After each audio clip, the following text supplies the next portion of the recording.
আপনি কি কখনো এমন একটা জায়গায় গেছেন যেখানে সমুদ্রের ঢেউ, বাতাসের কলকল শব্দ, সানসেট আর মজার মজার খাবার? হ্যাঁ, এটাই হচ্ছে বাংলাদেশের চট্টগ্রামের সবচেয়ে জনপ্রিয় টুরিস্ট প্লেস, পতেঙ্গা সমুদ্র সৈকত। আজকে আমরা আপনাদের নিয়ে এসেছি সেই সমুদ্র সৈকতের কিছু মুহূর্ত উপভোগ করার জন্য। সো হ্যালো এভরিওয়ান, আসসালামু আলাইকুম। আপনারা সবাই কেমন আছেন? আমি আলহামদুলিল্লাহ আল্লাহর রহমতে ভালো আছি। আমার নতুন ব্লগে আপনাদের স্বাগতম। আমার আজকের ব্লগে থাকবে চট্টগ্রামের পতেঙ্গা সমুদ্র সৈকত। এই সমুদ্র সৈকতটা শহরের খুব কাছেই, তাই তো খুব সহজে আসা যায়। পরিবার, পরিজন, বন্ধু বান্ধব ও প্রিয় মানুষকে নিয়ে ঘোরার জন্য খুবই পারফেক্ট একটা জায়গা। দেখতে পাচ্ছেন চারিদিকে নীল পানি আর খোলা আকাশ, ঢেউয়ের শব্দ, ঠান্ডা বাতাস, মনটা একদম ফ্রেশ হয়ে যায়।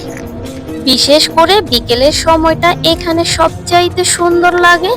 কিন্তু দুঃখের বিষয়, আমরা বিকেলবেলা আসতে পারি নাই। আমরা যখন আসছি তখন হচ্ছে দুপুর 12টা, কারণ আমাদের নোয়াখালী থেকে ওইখানে যেতে যেতে অনেক বেশি সময় লেগে গেছে, যার জন্য আমাদের যেতে যেতে 12টা বেজে গেছে অলরেডি। এখানে শুধু বসে থাকা না, অনেক কিছু করার সুযোগ আছে। ঘোড়ায় উঠতে পারবেন, স্পিড বোর্ডে চলতে পারবেন।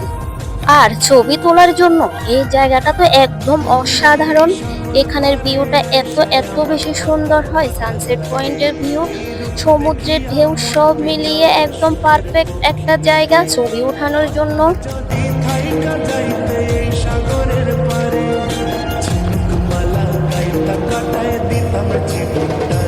আমার মন বসে না শহরে, ইট পাথরের নগরে, তাই তো আইলাম সাগরে, তাই তো আইলাম সাগরে। মন বসে না শহরে, ইট পাথরের নগরে, তাই তো আইলাম সাগরে, তাই তো আইলাম সাগরে।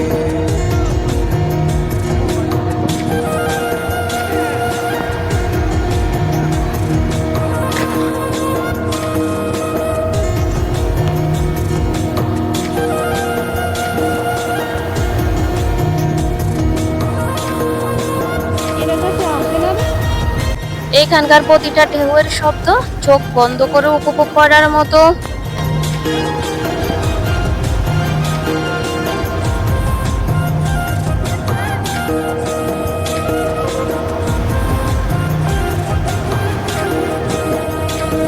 এই নীল জলেতে ভাসায় দেব মনের দুঃখ যত, আর জল দিয়া পূরণ করিব হাজার শুকনো ক্ষত।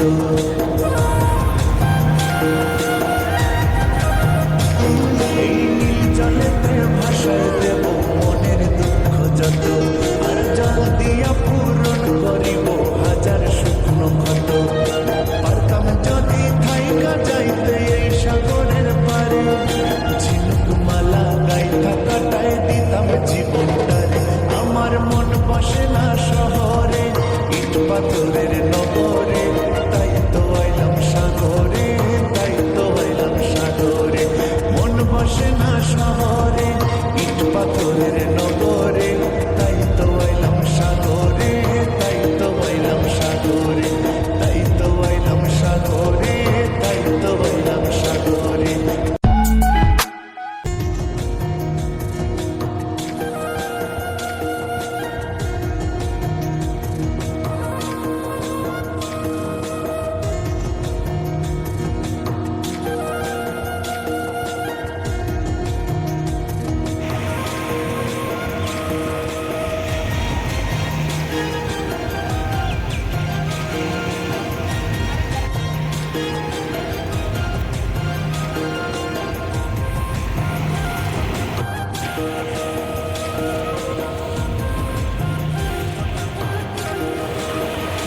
আমার মন বসে না শহরে, ইট পাথরের নগরে, তাই তো আইলাম সাগরে, তাই তো আইলাম সাগরে।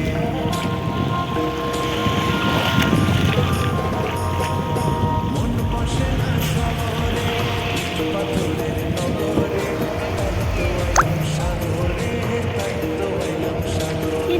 সমুদ্রের প্রতিটা ঢেউ পায়ে স্পর্শ করে যাওয়ার মজাই আলাদা। আর কে বললো সমুদ্রের পাড়ে শুধু বয়ফ্রেন্ডের হাত ধরে ঘোরার মজাই আলাদা?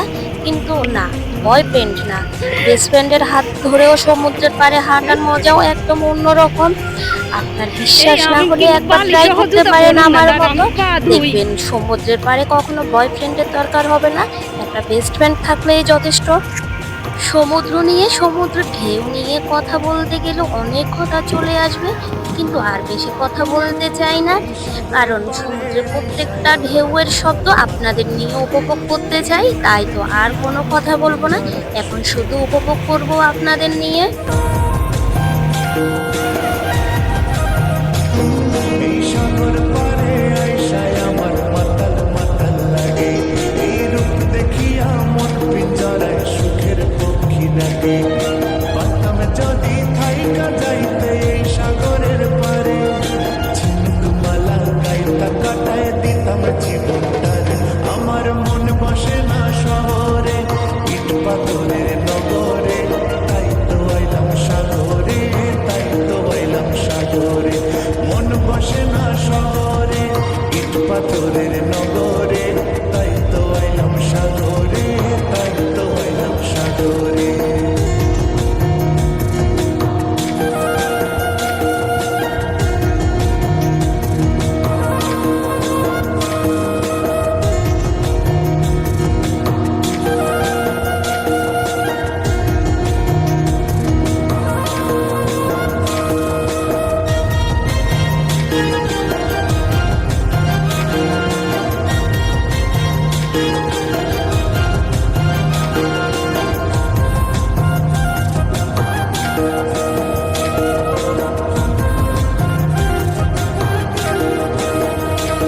এই নীল জলেতে ভাসায় দেব মনের দুঃখ যত, আর জল দিয়া পূরণ করিব হাজার শুকনো ক্ষত।